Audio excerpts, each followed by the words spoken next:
Gianni Versace was one of the most influential fashion designers of the 20th century. His designs were bold, innovative, and often extravagant, making him a household name among celebrities and fashion enthusiasts. Born in Italy in 1946, Versace built an empire that attracted some of the biggest stars of the time, including Princess Diana, Madonna, and Elton John. By 1997, his brand was at its peak, and he enjoyed a luxurious life split between Milan and his Miami Beach mansion, Casa Casuarina. But on the morning of July 15, 1997, everything changed. The world of fashion would never be the same after this fateful day. On the morning of July 15, 1997, Gianni Versace woke up early in his lavish South Beach mansion. He had a routine of walking to a nearby cafe to pick up newspapers and magazines.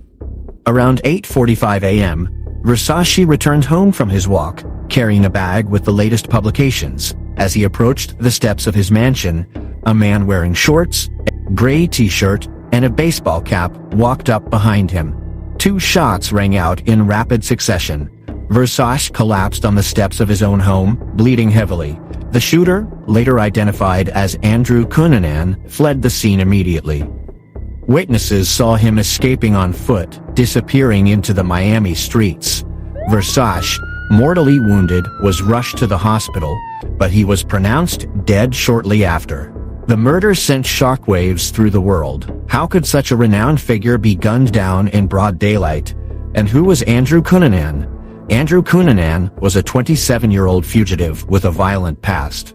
Before killing Versace, he had already murdered 4 other men across the United States in a killing spree that lasted months. Cunanan was highly intelligent and charismatic, but he had a dark side. He was known for fabricating stories about his background, claiming he was a wealthy businessman or a high-profile individual. In reality, he had no stable career and was deeply involved in the underground world of escorts, drugs, and crime. His killing spree began in April 1997, when he murdered Jeffrey Trail, a former Navy officer, in Minneapolis. Soon after, he killed David Madsen, an architect and former lover. The bodies were found in different locations, and Cunanan quickly became a suspect.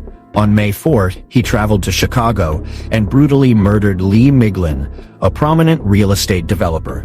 Miglin was found in his garage, bound and brutally tortured. After stealing his car, Cunanan fled to New Jersey, where he committed another murder, killing a cemetery caretaker named William Reese on May 9. He stole Reese's red pickup truck, which he used to travel to Florida. By the time he arrived in Miami, Cunanan was on the FBI's 10 most wanted list. Despite this, he managed to live undetected for 2 months before finally striking his most famous victim, Gianni Versace. The murder of Versace sparked an international manhunt. Miami police, the FBI, and even Interpol joined forces to track down Cunanan. His face was plastered on newspapers, TV broadcasts, and even on America's Most Wanted. Police quickly linked Versace's murder to Cunanan. The red pickup truck he had stolen was found abandoned in a parking garage, with clothes and other belongings inside. A manhunt ensued, but Cunanan was nowhere to be found. Authorities searched Miami Beach extensively. They suspected that Cunanan had gone into hiding in one of the many houseboats along the coastline. After 9 days of intense searching, the case came to a dramatic conclusion. On July 23, 1997, police received a tip about a break-in at a houseboat in Miami Beach. Officers swarmed the area surrounding the property. As they approached, a single gunshot rang out from inside the houseboat. After a tense standoff, police entered the boat and found Andrew Cunanan dead from a self-inflicted gunshot wound to the head. He had used the same pistol he had used to kill Versace. With Cunanan's death, many questions remained unanswered. His motives were never fully explained, and investigators could only speculate on his reasoning for targeting Versace.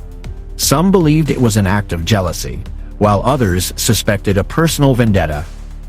Cunanan had been known to associate with wealthy gay men, and some reports suggested he may have had an indirect connection to Versace. Gianni Versace's death left a deep void in the fashion industry. His funeral in Milan was attended by some of the most influential people in the world, including Princess Diana, who herself would die tragically just weeks later. Versace's sister, Donatella Versace, took over the brand and helped it continue to thrive. Under her leadership, the Versace empire expanded and maintained its luxury status.